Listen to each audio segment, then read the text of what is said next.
बिस्मिल्लाहिर्रहमानिर्रहीम अस्सलामुअलैकुम वरहमतुल्लाहि वबरकातुहू। उम्मीद है दोस्तों आप सब खैर आफियत से होंगे। आज के अपने इस वीडियो के अंदर हम CS401 असम्बली लैंग्वेज की असाइनमेंट नंबर 2 फाल 2024 को कंप्लीट सॉल्व करेंगे। इसकी जो ड्यू डेट है वो 22 नवंबर है, लेकिन आप इसको 23 नवंबर रात 12 बजे तक भी सबमिट करवा सकते हैं। इस असाइनमेंट को आपने MS वर्ड की फाइल के अंदर जो है वो सबमिट करवाना है। तो चलें टाइम वेस्ट किए बगैर फटाफट से देखते हैं कि हमने इस असाइनमेंट को करना किस तरह से है। ठीक है, तो सबसे पहले दोस्तों एसएम सॉफ्ट और डास बॉक्स, ये दो चीजें आपके पास पहले से होनी चाहिए अगर आपने इस असाइनमेंट को कंप्लीट करना है। क्लियर? उसके ऊपर मेरी अलग से एक वीडियो थी, लेकिन यूट्यूब ने किसी वजह से, शायद वो कंपनी का कोई रिस्ट्रिक्शन थी या कोई जो भी था, यूट्यूब ने खैर वो वीडियो डिलीट कर दी है। तो मैं दोबारा आपको बता देता हूँ, कोई इशू वाली बात नहीं है। तो सबसे पहले दोस्तों जब भी आपने आइंदा से डास बॉक्स या एसएम सॉफ्ट अगर डाउनलोड और इंस्टॉल करना हो तो प्रॉपर आपने क्या करना है, आपने हमारी इस वेबसाइट kstlearningweb.blogspot.com, जिसका लिंक वीडियो के डिस्क्रिप्शन पार्ट में दिया गया है, आप हमारी इस वेबसाइट पर आएंगे। यहाँ पर आने के बाद आप गूगल पे भी सर्च करेंगे ना KST लर्निंग, तो हमारी ये वेबसाइट आपके सामने आ जाएगी। उसके बाद आपने यहाँ पे सॉफ्टवेयर वाले ऑप्शन पे आना है। देन आपने पेज को थोड़ा स्क्रॉल करना है, तो यहाँ पे आपको मिलेगा, ये देखें 12th नंबर के ऊपर dance box for assembly language. तो आपने यहाँ पे क्लिक हियर फॉर डाउनलोड पे क्लिक करना है। आपके सामने कुछ इस तरह का प्रीव्यू आएगा, आपने यहाँ पे डाउनलोड के बटन पे क्लिक करना है। थोड़ी देर आपने वेट करना है, ये स्कैनिंग करेगा, क्योंकि ये जो है डास बॉक्स ये मेरी ऑफिशियल गूगल ड्राइव पे पड़ा हुआ है। उसके बाद सिंपली यहाँ पे डाउनलोड एनी वे पे आप क्लिक कर देंगे, चाहे ये ऊपर आपको कह रहा है वायरस है जो भी है, ऐसा नहीं होता है। क्योंकि गूगल ड्राइव पे कोई भी फाइल अगर आप अपलोड करोगे ना, तो वो सॉफ्टवेयर अपलोड करोगे EXE फाइल या कुछ भी, तो वो आपको यही कहेगा कि मतलब इसमें इसको स्कैन मैंने किया तो इसमें वायरस है। तो इसका इशू नहीं है, आपने सिंपली यहाँ पे डाउनलोड एनी वे के ऊपर क्लिक करना है। तो जो डास बॉक्स है वो सक्सेसफुली देखिए हमने डाउनलोड कर लिया। अब दूसरी चीज है एसएम सॉफ्ट, वो कैसे डाउनलोड करना है उसका बता देता हूँ। सिंपली इसी पेज पे वापस आए, सॉफ्टवेयर वाले पेज पे, और ये देखें 13 नंबर के ऊपर SM soft, click here for download पे क्लिक करें। तो यहाँ पे आपके सामने कुछ इस तरह का इंटरफेस आएगा। आपने सिंपली ये देखें ऊपर डाउनलोड ऐड हुआ है, डाउनलोड करने के लिए यहाँ पे क्लिक कर दें। तो ये कुछ ही देर के अंदर जो है वो डाउनलोड होना स्टार्ट होगा, लेकिन पहले स्कैनिंग करेगा। तो हम इसका वेट करें। वो देखें उसने कुछ ही देर के अंदर उसने एसएम सॉफ्ट का जो फोल्डर था, जिप फाइल, वो सक्सेसफुली डाउनलोड कर लिया है। अब हम इसको बंद कर देते हैं। दोस्तों अगर आपके पास 7-zip इंस्टॉल नहीं है तो वो भी इंस्टॉल कर लें, क्योंकि आपने अगर कभी भी रेयर फाइल या .zip फाइल को एक्सट्रैक्ट करना हो ना अपने सिस्टम के अंदर, तो उसके लिए आपको जरूरत पड़ती है 7-zip की। तो ये देखें 20 नंबर के ऊपर, हमारे इसी सॉफ्टवेयर पेज के ऊपर 20 नंबर के ऊपर देखिए 7-zip है। यहाँ पे क्लिक हियर फॉर डाउनलोड पे क्लिक करें। यहाँ पर पहला ये ऑप्शन है डाउनलोड का, यहाँ पे क्लिक करें तो 7-zip जो है डाउनलोड हो जाएगा। उसके बाद आपने 7-zip को जो है वो इंस्टॉल कर लेना, बहुत ईजी है। डबल क्लिक, जैसे 7-zip डाउनलोड होता है उसके बाद इसके सेटअप के ऊपर डबल क्लिक करें तो वो ये परमिशन मांगता है यस या नो की, आपने यस करना है। उसके बाद नेक्स्ट नेक्स्ट नेक्स्ट करोगे तो 7-zip इंस्टॉल हो जाएगा। ये 7-zip किस लिए होता है? आपकी किसी भी .zip या .rar फाइल को एक्सट्रैक्ट करने के लिए, यानी उसको ओपन करने के लिए। चलिए इसको अब बंद कर देते हैं, अपनी वेबसाइट को बंद कर देते हैं। अब हम चलते हैं और सबसे पहले अपना जो डास बॉक्स है उसको इंस्टॉल कर लेते हैं। तो हम आएंगे अपने माई कंप्यूटर के अंदर, यहाँ पे डाउनलोड फोल्डर के अंदर ये आप देख सकते हैं डास बॉक्स पड़ा हुआ है, उसका जो अभी हमने सेटअप डाउनलोड किया। आपने क्या करना है, इस सेटअप के ऊपर डबल क्लिक करना है। तो ये आपसे परमिशन मांगेगा यस या नो की, आपने सिंपली यस करना है। उसके बाद नेक्स्ट के ऊपर क्लिक करेंगे, नेक्स्ट के ऊपर क्लिक करेंगे, इंस्टॉल पे क्लिक करेंगे। तो कुछ ही देर के अंदर ये देखें ये इसने इंस्टॉल कर दिया। क्लोज के ऊपर क्लिक करेंगे, हमारा डास बॉक्स सक्सेसफुली देखें इंस्टॉल हो चुका है। ये देखें आपके डेस्कटॉप के ऊपर डास बॉक्स आ चुका है। अब दूसरा है जी एसएम सॉफ्ट। एसएम सॉफ्ट का ये देखें कुछ जब आप एसएम सॉफ्ट को डाउनलोड करोगे मेरी वेबसाइट से, तो आपके सामने एसएम सॉफ्ट का कुछ इस तरह से जिप फाइल आएगी। आपने क्या करना है, सबसे पहले इस जिप फाइल के ऊपर राइट क्लिक करना है। तो इसको एक्सट्रैक्ट करने के लिए जैसे मैंने अभी बताया था 7-zip इंस्टॉल डाउनलोड और इंस्टॉल कर लीजिएगा पहले से। अच्छा, उसके बाद इस एसएम सॉफ्ट के फोल्डर के ऊपर राइट क्लिक करने के बाद यहाँ पर आप एक्सट्रैक्ट टू एसएम सॉफ्ट के ऊपर क्लिक करेंगे। तो ये आपका दोस्तों जो फोल्डर था एसएम सॉफ्ट का, वो देखिए एक्सट्रैक्ट होके आ चुका है। ये जो अब एक्सट्रैक्ट होके एसएम सॉफ्ट का फोल्डर आया है ना, आपने इस एसएम सॉफ्ट के फोल्डर को यहां से उठाना है और इसको लोकल डिस्क C के अलावा किसी भी other local disk like D, E किसी भी जगह किसी भी लोकल डिस्क में जाके रख दें। जैसे मैं यहाँ पे इस एसएम सॉफ्ट के फोल्डर के ऊपर राइट क्लिक करूंगा, यहाँ से इसको करूंगा कॉपी। कॉपी करने के बाद मैं अपने लोकल डिस्क डी में जाऊंगा, वहां जाके राइट क्लिक करूंगा और इसको पेस्ट कर दूंगा। तो ये देखिए मेरी लोकल डिस्क डी के अंदर ये आप देख सकते हैं एसएम सॉफ्ट नाम का फोल्डर आ चुका है और इसके अंदर देखें ये डिफरेंट फाइल्स भी पड़ी हुई हैं। ठीक है, अब दोस्तों नेक्स्ट स्टेप ये है, चलें हमने डासबॉक्स भी कर लिया, एसएम सॉफ्ट भी कर लिया, सारा कुछ कर लिया। अब नेक्स्ट स्टेप ये है कि ये जो लोकल डिस्क डी के अंदर ये जो आपने एसएम सॉफ्ट का फोल्डर ला के यहाँ पेस्ट किया ना, जिसके अंदर ये देखें डिफरेंट फाइल्स हैं, एसएम सॉफ्ट फोल्डर के अंदर मैं अगर आऊँ तो ये देखें डिफरेंट फाइल्स हैं, इसी जगह पे आपने अपनी असेंबली की कोड वाली फाइल सेव करनी होती है। ये बात याद रखिएगा, कुछ कुछ स्टूडेंट लगा करते हैं वो इस एसएम सॉफ्ट फोल्डर को लोकल डिस्क डी के अंदर या किसी भी लोकल डिस्क के अंदर जाकर किसी भी अदर फोल्डर में जाकर सेव कर देते हैं। ऐसा नहीं करते, बल्कि मैंने जैसे कि बताया कि आपने किसी भी लोकल डिस्क में जाना है, वहां पे डायरेक्टली पेस्ट कर देना एसएम सॉफ्ट के फोल्डर को। इस एसएम सॉफ्ट के फोल्डर को किसी भी अदर फोल्डर के अंदर नहीं रखते हैं कभी भी। ये बात जिंदगी में याद रखिएगा, क्योंकि ये फिर वर्क नहीं करता सही से। इसको आपने एसएम सॉफ्ट को जहां भी रखना है डायरेक्टली, या तो किसी भी लोकल डिस्क के अंदर डायरेक्टली रखना है। जैसे देखिए मैं लोकल डिस्क डी के अंदर अगर आऊँ तो यहाँ पे देखिए डायरेक्टली मुझे नजर आ रहा है एसएम सॉफ्ट फोल्डर। ऐसा नहीं है कि मतलब मैं पहले किसी फोल्डर में जाऊंगा, फिर उसके अंदर एक फोल्डर है, फिर उसके अंदर एक फोल्डर है, ऐसा नहीं है, बल्कि डायरेक्ट लोकल डिस्क डी के अंदर एसएम सॉफ्ट फोल्डर पड़ा हुआ है।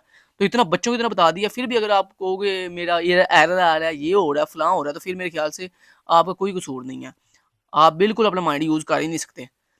खैर, अच्छा उसके बाद ये देखें एसएम सॉफ्ट। अब दूसरी बात जो इंपॉर्टेंट है वो ये है कि वो जो फाइल होती है ना कोडिंग वाली, मतलब ये जो कोड वाली फाइल है, ये भला कहाँ सेव करते हैं? ये सेव करते हैं अपने एसएम सॉफ्ट फोल्डर के अंदर आकर, मतलब यहाँ पर एसएम सॉफ्ट फोल्डर के अंदर, बाहर नहीं। कुछ बच्चे क्या करते हैं, वो गलती ये करते हैं कि ये कोडिंग वाली फाइल यहाँ पे, मतलब जिस लोकल डिस्क के अंदर एसएम सॉफ्ट पड़ा हुआ था ना, उसी लोकल डिस्क के अंदर जाके फाइल सेव कर देते हैं। हालांकि ऐसा नहीं करते, उस लोकल डिस्क में जाकर एसएम सॉफ्ट फोल्डर के अंदर जाकर आपने फाइल जो है सेव करनी होती है। ठीक हो गया जी, चलें जी, काफ़ी ज़्यादा बता दिया। अब चलते हैं और देखते हैं कैसे हमने ये काम करना है। सबसे पहले दोस्तों आपने क्या करना है, सबसे पहले आपने डेस्कटॉप पे आना है और यहाँ पे न्यू पे राइट क्लिक करना है। राइट क्लिक करेंगे, डेस्कटॉप की स्क्रीन पे राइट क्लिक करें, यहाँ पे न्यू पे जाएं और यहाँ पे टेक्स्ट डॉक्यूमेंट वाली फाइल पे क्लिक करें। तो आपके सामने इस तरह से एक नोटपैड की फाइल बन जाएगी। आपने सिंपली इस नोटपैड की फाइल को ओपन करना है और यहाँ पे कोड लिखना है, जो कोड मैं आपको दिखाने जा रहा हूँ। ठीक हो गया, तो कुछ इस तरह से मैं कोड दिखा देता हूँ आपको। ये लें जी, नोटपैड की फाइल को ओपन करें और ये कोड लिखें। तो लाइन बाय लाइन कोड लिखें, बहुत छोटा सा कोड है, कोई मुश्किल नहीं है। मैं साथ पढ़ के बता देता हूँ इस दफ़ा, क्योंकि ताकि आपको कोई गलती ना हो आपसे। सबसे पहले दोस्तों ये ब्रैकेट लगी हुई है, लार्ज ब्रैकेट है, ओपनिंग एंड क्लोजिंग, उसके अंदर लिखा हुआ है ORG स्पेस 0x0100। उसके बाद ये लिखा हुआ है JMP जंप स्पेस स्टार्ट। उसके बाद ये ID वेरिएबल है, देन स्पेस है, फिर लिखा हुआ है DB, फिर स्पेस, फिर उसके बाद आपकी VUID के 9 डिजिट्स, जो भी आपकी VUID के लास्ट वाले 9 डिजिट्स होते हैं ना न्यूमेरिक, वो लिखे हुए हैं, और हर डिजिट के बाद कामा। ठीक है, उसको सेपरेट करने के लिए लास्ट वाले डिजिट के बाद कामा नहीं लगाते। उसके बाद देन लिखा हुआ है लेंथ। ठीक है, लेंथ के बाद स्पेस है, फिर आगे लिखा हुआ है EQU यानी इक्वल, उसके बाद स्पेस 9। 9 क्यों? क्योंकि हमारे VUID के 9 डिजिट थे ना, इसलिए यहाँ पे 9 लिखा हुआ है। तो यहाँ पे जो चेंजिंग आपने करनी है वो ये करनी है, यहाँ पे आपने अपनी खुद की VUID के जो 9 डिजिट्स है ना, वो यहाँ पे लिख लेने हैं। ठीक है, इस जगह पे। उसके बाद लिखा हुआ है सम अंडरस्कोर रिजल्ट। सम अंडरस्कोर, ये अंडरस्कोर है, नॉट अ माइनस। कुछ बच्चे इसको माइनस ऐसे लिखे, ऐसे माइनस लगा देंगे यहाँ पे, not a minus, this is the underscore. Sum underscore result space DW space 0। फिर आगे लिखा हुआ है स्टार्ट कॉलन, कॉलन लगा हुआ है, कॉलन। उसके बाद XOR space AX comma AX। इतना कर लिया, चलिए नेक्स्ट चलते हैं जी। उसके बाद लिखा हुआ है MOV move space SI comma 0 result colon, फिर आगे लिखा हुआ है मूव AL कॉमा, उसके बाद ब्रैकेट के अंदर लिखा हुआ है ID प्लस SI, फिर आ गया add space AH comma AL, ये AL लिखा हुआ है, नॉट A1, AL। ठीक है, उसके बाद INC स्पेस SI, उसके बाद CMP space SI comma length. ठीक है, उसके बाद नेक्स्ट चलते हैं। अच्छा, उसके बाद है जी JL, ये JL लिखा हुआ है, not J1, JL space result. फिर आगे लिखा हुआ है मूव स्पेस, और उसके बाद ब्रैकेट के अंदर, लार्ज ब्रैकेट के अंदर लिखा हुआ है सम अंडरस्कोर रिजल्ट, आगे बाहर ब्रैकेट से बाहर कॉमा, फिर स्पेस देखे AH, फिर उसके बाद लिखा हुआ है टेस्ट स्पेस AH कॉमा 1, उसके बाद JZ स्पेस इवन, उसके बाद move space DX comma 0, JMP jump space done, और उसके बाद इवन कॉलन, उसकी मूव स्पेस DX कॉमा 1, फिर डन कॉलन, उसके बाद मूव स्पेस AX 4C00H, उसके बाद इंट स्पेस 21H। तो इतना जूम करके और एक एक वर्ड आपको बता दिया कि कहाँ पे क्या लिखा हुआ है। अब भी अगर आप कोड के अंदर कोई मिस्टेक करो, और इतना छोटा सा कोड है, छोटा सा बिल्कुल स्मॉल सा कोड है, कोई लंबा चौड़ा कोड नहीं है, और इतनी छोटी छोटी लाइंस हैं, मैं कहता हूँ 2 मिनट में मैं ये कोड लिख लूँ। किसी कोई अगर मुझे दिखाई तो मैं 2 मिनट में ये कोड लिख लूँ, जैसे मैंने आपको दिखाया। मेरे ख्याल से आपको तो अब कोई टेंशन होनी ही नहीं चाहिए। ठीक है, खैर अच्छा जी, सारा कुछ कर लिया। यहाँ पे सिर्फ अपनी VUID की 9 डिजिट लगा लीजिएगा, बार बार कह रहा हूँ। अच्छा जी, करना अब क्या है? करना ये दोस्तों कि आपने अपनी इस VUID की जब यहाँ पे लगाओगे ना, तो बेसिकली हमारा टास्क ये था कि हमने अपनी इस VUID की जो 9 डिजिट्स है ना, इनको प्लस करना है, सम करना है, और सम करने के बाद इसको मेमोरी के अंदर सेव करना है। और उसके बाद जो सम आएगा हमारे इस मतलब 9 डिजिट को प्लस करने के बाद जो सम आएगा, अगर वो इवन वैल्यू होगी, तो आपके DX रजिस्टर के अंदर वन सेव होना चाहिए। और अगर आपका ये जो सम आएगा प्लस करने के बाद, अगर ये ऑड वैल्यू होगी, तो आपके DX रजिस्टर के अंदर 0 आना चाहिए।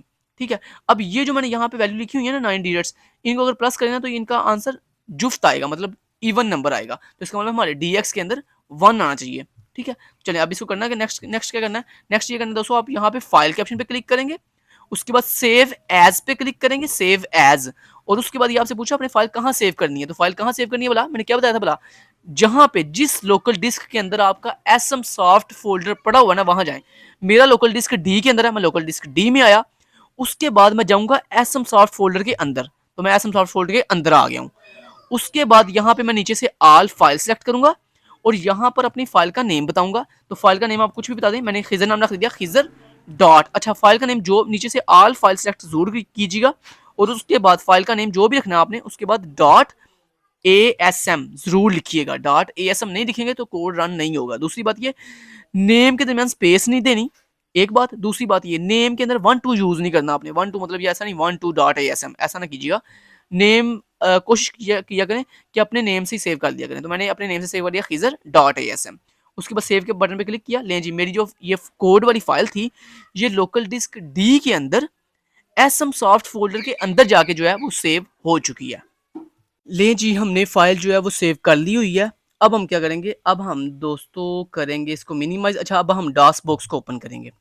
डास बॉक्स को ओपन करने के बाद सबसे पहले आपको ये पता होना चाहिए कि आपके ये जो 9 डिजिट्स हैं, जब इनको प्लस करें तो इनका क्या जवाब आता है। तो मैं अगर इन 9 डिजिट्स को प्लस करूंगा तो इनका जवाब आता है 46। क्या जवाब आता है? 46। तो आपने भी अपने इस तरह 9 डिजिट्स को प्लस करके, जो भी आपकी VUID की 9 डिजिट्स हैं उनको प्लस करो, और देखो क्या उनका आंसर क्या आता है। तो जो भी उनका आंसर आएगा ना, तो आपने क्या करना है, गूगल पे चले जाना, गूगल पे चले जाओ, या अपना कैलकुलेटर ऑन कर लो। ये लो, चलो कैलकुलेटर से बता देता हूँ। सिंपली अपने सिस्टम में जाएं, वहां पे सर्च करें कैलकुलेटर। तो आपने इस तरह ये कैलकुलेटर ओपन कर लेना। तो आपके सामने कुछ इस तरह आपका कैलकुलेटर ना इस तरह स्टैंडर्ड मोड में होगा। आपने इसको किस तरह से लेके जाना है दूसरे मोड में, उसके लिए यहाँ पे व्यू पे क्लिक करें और प्रोग्रामर मोड पे चले जाएं। ये प्रोग्रामर मोड पे आ जाएगा। उसके बाद ये बाय डिफॉल्ट यहाँ पे डेसिमल सेलेक्ट है, ठीक है। तो आपकी जो भी आंसर आया ना, ये 9 डिजिट्स को प्लस करने के बाद जो भी आंसर आया, जैसे मेरा आंसर आया 46, ये लिखना है आपने। उसके बाद यहाँ पे आपने हेक्स वाले ऑप्शन पे क्लिक करना है। तो ये देखो, वो उसने बता दिया, कहता है अगर डेसिमल का 46 हो ना, तो वो हेक्साडेसिमल के अंदर 2E के बराबर होता है। दोस्तों, यही वो आंसर है जो बेसिकली आपने मेमोरी के अंदर सारे को स्टोर करके दिखाना है। तो ये मेरा आंसर 2E आया है। आपको कुछ और आ सकता है, मतलब वो मैंने आपको तरीका बता दिया। आपने अपनी VUID को प्लस करना है, जो आंसर आएगा उसको वो डेसिमल में होगा, आपका आंसर डेसिमल में होगा। उस डेसिमल को आपने हेक्साडेसिमल में कन्वर्ट करना है। इसका एक और तरीका भी होता है, गूगल पे जाकर भी आप ये चीज़ चेक कर सकते हो। कैसे वाला वो भी चलें बता ही देता हूँ यार, क्या याद करोगे ज़िंदगी में। अच्छा खैर, यहाँ पे जाते हैं, और यहाँ पे जाने के बाद ना, यहाँ पर आपने क्या करना है, यहाँ पे लिखना है डेसिमल टू हेक्साडेसिमल कन्वर्टर। यहाँ पर पहली वेबसाइट पे क्लिक करें, और ये देखें, यहाँ पे आपकी जो भी डेसिमल आंसर आया ना, आपकी 9 डिजिट्स को प्लस करने के बाद, मान लो आपका आंसर आया 46, ठीक है। आपकी VUID की 9 डिजिट्स को प्लस करने के बाद, ये वाले 9 डिजिट्स की भाई बात कर रहा हूँ तो आपसे, ये वाले 9 डिजिट्स को प्लस अगर आप करो, तो जो भी आंसर आएगा ना, उसको यहाँ पर आपने लिखने लगा। लिखने के बाद यहाँ पे कन्वर्ट के ऊपर क्लिक करें, तो ये देखें नीचे उसने आपको आंसर बता दिया 2E। तो आपका भी यहाँ पे आंसर आ जाएगा। अब यही आंसर जो है हेक्साडेसिमल में आया ना, यही आपने मेमोरी के अंदर सारे को शो करवाना है। चलिए मैं आपको दिखाता हूँ इसको करना आप कैसे है। डास बॉक्स ओपन कर दिया, ठीक है जी, कर लिया जी, कर लिया जी, डास बॉक्स ओपन हो गया जी। अब यहाँ पर आप लिखोगे सबसे पहले माउंट, MOUNT माउंट, उसके बाद आप स्पेस दोगे, स्पेस देने के बाद आप अपनी उस डायरेक्टरी का नाम बताओगे जिस डायरेक्टरी के अंदर आपका एसएम सॉफ्ट फोल्डर पड़ा हुआ। तो मेरा पड़ा हुआ लोकल डिस्क डी के अंदर, तो मैं लिखूंगा डी, स्मॉल डी, फिर उसके बाद स्पेस देके फिर अगेन लिखूंगा कैपिटल डी। पहले मतलब एक दफा आपने माउंट के बाद स्पेस देके एक दफा स्मॉल के अंदर अपनी डायरेक्टरी का नाम बताना है जिसके अंदर एसएम सॉफ्ट फोल्डर पड़ा हुआ है, और उसके बाद स्पेस देके कैपिटल में नाम बताना है। उसके बाद आपने लिखना है कैपिटल डी लिखने के बाद, या जो भी आपकी मान लो ई, अगर मान लो आपका लोकल डिस्क ई के अंदर, तो आप लिखोगे small E space capital E आगे colon double forward slash SM soft, अपने फोल्डर का नाम, वो जो फोल्डर भी अभी आपने सेव किया था एसएम सॉफ्ट के नाम से, ASSM सॉफ्ट ऐसे। तो मेरा डी के अंदर मैं यहाँ पे लिखूंगा mount space small D capital D colon double forward slash ASSM soft. Enter press करूंगा तो ये देखिए माउंट हो चुकी है। उसके बाद मैं अगेन यहाँ पे अपनी डायरेक्टरी का नाम बताऊंगा, वही सेम डायरेक्टरी मेरा लोकल डिस्क डी के अंदर मैं लिखूंगा स्मॉल डी कॉलन, मतलब ये जो माउंट के बाद आप स्मॉल डी लिखा था ना आपने, यहाँ पे जो भी आपने लिखा था स्मॉल डी ई एफ जो भी लिखा था, वही सेम लेटर आपने यहाँ पे लिखना है। मैंने यहाँ पे स्मॉल डी लिखा था, मैंने देखिए स्मॉल डी लिख के आगे लगाया कॉलन, उसके बाद एंटर प्रेस किया, देखिए वो डी डायरेक्टरी में चला गया। अब आपने लिखना है नाजम, NASM नाजम स्पेस, आगे आपने अपनी फाइल का नाम बताना है, कौन सी फाइल, जो अभी भी आपने एसएम सॉफ्ट फोल्डर के अंदर सेव की है कोडिंग वाली फाइल। मैंने उसका नाम रखा था खिजर, तो मैं यहाँ पे लिखूंगा खिजर.asm, आगे मैं दूंगा स्पेस, उसके बाद मैं लिखूंगा -o, फिर मैं दूंगा स्पेस, और उसके बाद मैं लिखूंगा अपनी अगेन फाइल का नाम खिजर.com। उसके बाद मैं एंटर प्रेस करूंगा। अगर कोई एरर होगा तो ये मुझे बता देगा, अदरवाइज एरर नहीं है, ठीक है। नेक्स्ट लाइन पे जाके मैं लिखूंगा AFD डिबगर, मतलब AFD स्पेस आगे अगेन अपनी फाइल का नाम खिजर.com, एंटर प्रेस करूंगा तो ये देखें AFD डिबगर ओपन हो गया। अब क्या करना है दोस्तों, अब आपने अपने कीबोर्ड से जो यहाँ पे टाइप करना है M1, क्या टाइप करना है M1 स्पेस, और उसके बाद आपने यहाँ पे टाइप करना है DS:010C, ये आपने टाइप करना है 010C। अगर ये आपका मान लो एड्रेस आपका अगर कुछ हो रहा है तो मैं बताता हूँ कैसे पता चलेगा वो एड्रेस कौन सा है। आपने ना एक दो दफ़ा अपने कीबोर्ड से ना F1 प्रेस करेंगे, F2 मतलब जिसके साथ ये काउंटर मतलब ये वर्किंग करता है ना कोड, ये देखें ये F1 में प्रेस करूंगा तो ये देखें चल रहा है। अच्छा जी, जैसे आप एक दो दफ़ा F1 प्रेस करोगे ना तो यहाँ पे देखें इस जगह पे ना, ये देखें यहाँ पे ना एक लिखा हुआ आ रहा है 01113, उसके नीचे लिखा आ रहा है 010C, AH। तो ये जो AH से पहले ब्रैकेट के अंदर लिखा हुआ है ना 010C, यही बेसिकली वो एड्रेस है जिसके अंदर आपने अपना वो जो है डेसिमल का ये जो आंसर था ना 2E, ये स्टोर करना है। ठीक हो गया। तो अब मैं यहाँ पे एड्रेस लिखूंगा वही, तो कैसे लिखूंगा, मैं लिखूंगा M1 स्पेस DS, ठीक है, डाटा सेगमेंट DS कॉलन आगे अपना ये वाला एड्रेस जो AH से पहले ब्रैकेट के अंदर लिखा हुआ है, तो मैं लिखूंगा 010C। उसके बाद मैं एंटर प्रेस करूंगा तो ये आप देख सकते हैं, ये देखें M1 के अंदर ये देखें ये पहले दो जो बॉक्सेस हैं ये देखें 0 0 हो गए हैं। अब यहाँ मेरा आंसर जाके जो है स्टोर होगा, और ये आंसर ना उल्टा स्टोर होता है, मतलब मान लो अगर आपका यहाँ पे लिखा हुआ है ना 2E, तो ये ऐसे स्टोर होगा, भला कैसे स्टोर होगा, ये यहाँ पे स्टोर होगा 2E00 ऐसे स्टोर होगा। ठीक है जी, चलें अब आप अपने कीबोर्ड से F1 प्रेस करते जाएं, और ये F1 दोस्तों आपने तब तक प्रेस करना है जब तक AX के अंदर 4C00 ना आ जाए।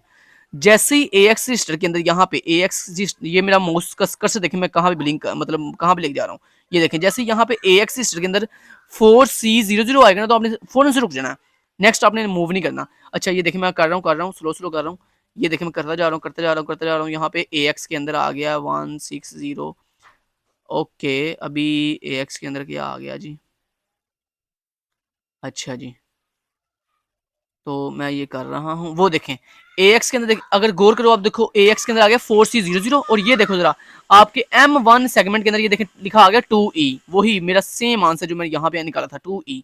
ये देखें DS के यहाँ पे देखें, ये देखें यहाँ पे पहली लाइन के अंदर 2E00, देखें यही वो आंसर था जो हमने डिस्प्ले करना। एक चीज होगी, दूसरी चीज सर ने ये कहा था कि अगर आपका आंसर जो आपका आंसर है अगर वो इवन है तो यहाँ पे DX रजिस्टर के अंदर 0001 आना चाहिए, लेकिन अगर ये ऑड होता तो फिर यहाँ पे आता 000 मतलब 4 टाइम्स 000। अब मेरा जो वैल्यू थी मतलब मेरा जो ये जो आंसर आया था ना ये था इवन, वो कैसे बता, ये देखें आंसर था 46, तो 46 इज अ इवन वैल्यू। तो चूंकि यहाँ पे इवन वैल्यू थी तो यहाँ पे देखें DX के अंदर आ गया 0001।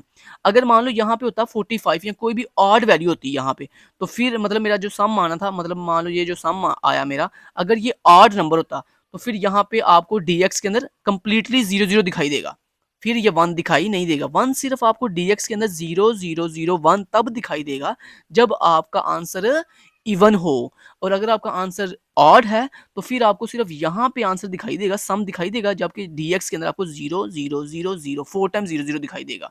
समझ आएगी बात की। और ax के अंदर क्या दिखाई देगा 4c 0 0। चलें इसका आप ले लें स्क्रीनशॉट। तो इसी का दोस्तों आपने लेना स्क्रीनशॉट। तो ये ही आपकी आउटपुट है फाइनल। तो इसका ऐसे ले लो आप स्क्रीनशॉट। अब आपने सबमिट क्या करवाना है वो बता देता हूँ। ये देखिए मैंने स्निपिंग टूल से इसका स्क्रीनशॉट ले लिया। अब मैं इसको कर लेता हूँ यहाँ से बंद फिलहाल। अब आपने क्या करना है, एक न्यू एमएस वर्ड की फाइल बनानी है। इस तरह से आपने एक न्यू एमएस वर्ड की फाइल बनानी है, ठीक है। उस एमएस वर्ड की फाइल के अंदर दोस्तों आपने क्या करना है, सबसे पहले आपने सबसे पहले ऊपर हेडिंग देनी है असेंबली लैंग्वेज कोड। आपने ऊपर हेडिंग देनी है असेंबली लैंग्वेज कोड, और इसके नीचे आपने पूरा कोड पेस्ट कर देना। कौन सा कोड? ये वाला कोड। ये जो कोड है ये पूरा का पूरा कंट्रोल ए सिलेक्ट ऑल किया, कंट्रोल सी से कॉपी किया, यहाँ पर आकर कंट्रोल वी से पेस्ट कर दिया। कोड पेस्ट हो गया। अब नेक्स्ट नीचे हेडिंग देनी है आउटपुट स्क्रीनशॉट या स्क्रीनशॉट, जो भी आपने हेडिंग देनी है स्क्रीनशॉट। इसके नीचे स्क्रीनशॉट पेस्ट कर दें। कौन सा स्क्रीनशॉट? ये जो स्नैपिंग टूल से मैंने लिया था, ये देखें स्नैपिंग टूल के अंदर इसको करें कॉपी, यहाँ से ऊपर इस स्क्रीनशॉट को किया कॉपी, यहाँ पर कंट्रोल वी से पेस्ट कर दिया। ये देखें पेस्ट हो गया। चैलेंज यही दोस्तों वो फाइल है जिसमें देखें ये ऊपर कोड है, नीचे ये स्क्रीनशॉट है। इसको आपने एलएमएस पे सबमिट कर देना है। यस, इसी एमएस वर्ड की फाइल को एलएमएस पे सबमिट कर देना है। उम्मीद है आपको सारी कंफ्यूजन दूर होगी। मैंने आपको डिटेल से बता दिया कहाँ पे सम डिस्प्ले करना है, और डीएक्स के अंदर 4 टाइम 0 0 आएगा। कब? जब वैल्यू आपका आंसर जो है वो ऑड होगा। अगर आंसर इवन होगा तो फिर डीएक्स के अंदर 0 3 दफा 0 आगे 1 आएगा। Thank you so much. Till then guys, take care, अल्लाह हाफिज।